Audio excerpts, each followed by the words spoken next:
What if tomorrow the government passed a law requiring every Tesla, every EV, every self-driving car to travel slower than a walking pace, and one person had to walk in front of it, waving a red flag, by law?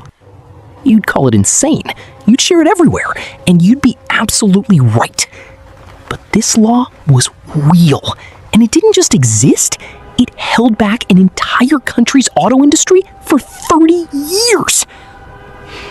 The mid-1800s, Britain is the most powerful nation on Earth, and a new technology is about to change everything. The self-propelled steam vehicle. These weren't cars as we know them. They were massive, loud, smoke-belching machines.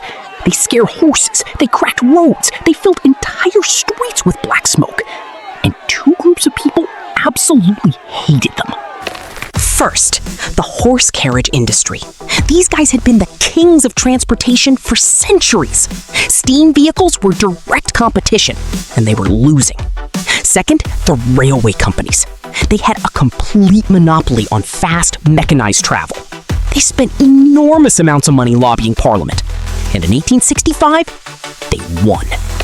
The Locomotive Act of 1865. 3 rules, each one more insane than the last.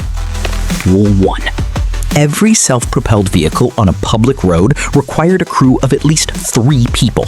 A driver, a stoker to manage the engine, and a third man whose job we'll get to in a second. Rule 2. Maximum speed, 4 miles per hour on highways. 2 miles per hour in towns. That's 3.2 kilometers per hour. For context, the average human walks at about 5 kilometers per hour. This law required you to drive slower than you could walk. Rule 3, that third crew member, he had to walk on foot 60 yards ahead of the vehicle. 60 yards is the length of half a football field. And he had to wave a red flag. All day, every day, to warn people that a machine was coming. At night, he swapped the flag for a red lantern. And when horses panicked, and they did, it was his job to calm them down. The world's first traffic safety professional was basically a part-time horse therapist. While British engineers couldn't legally test their machines on public roads, across the channel, things were very different. In Germany, Carl Benz built the world's first true gasoline automobile in 1885.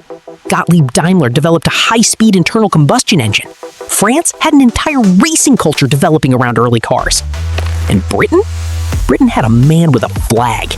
Historians estimate the Red Flag Act delayed British automobile development by 3 full decades. Think about what that means. 30 years of engineers who couldn't test. 30 years of investment that went elsewhere. 30 years of talent that left. 1 lobbying win.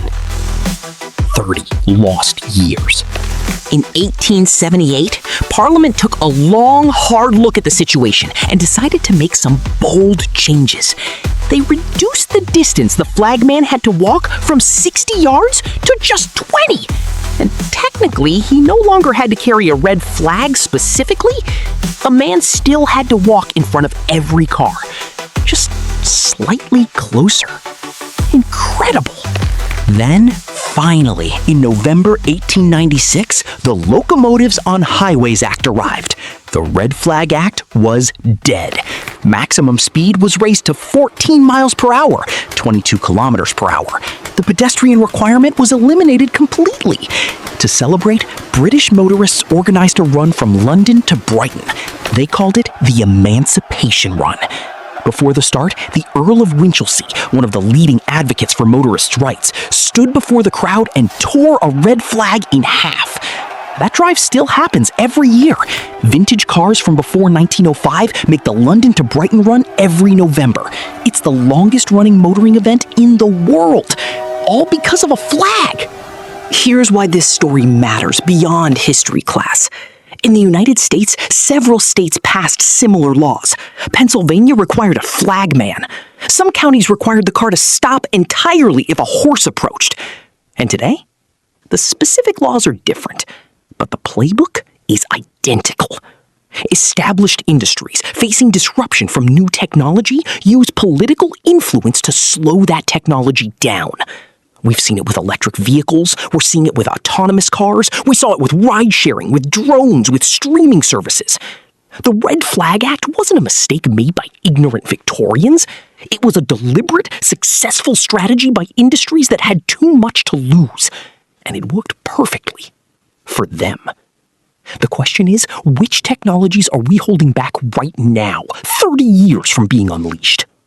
If you want more stories about the moments where politics and technology collide, and trust me, there are a lot of them, subscribe.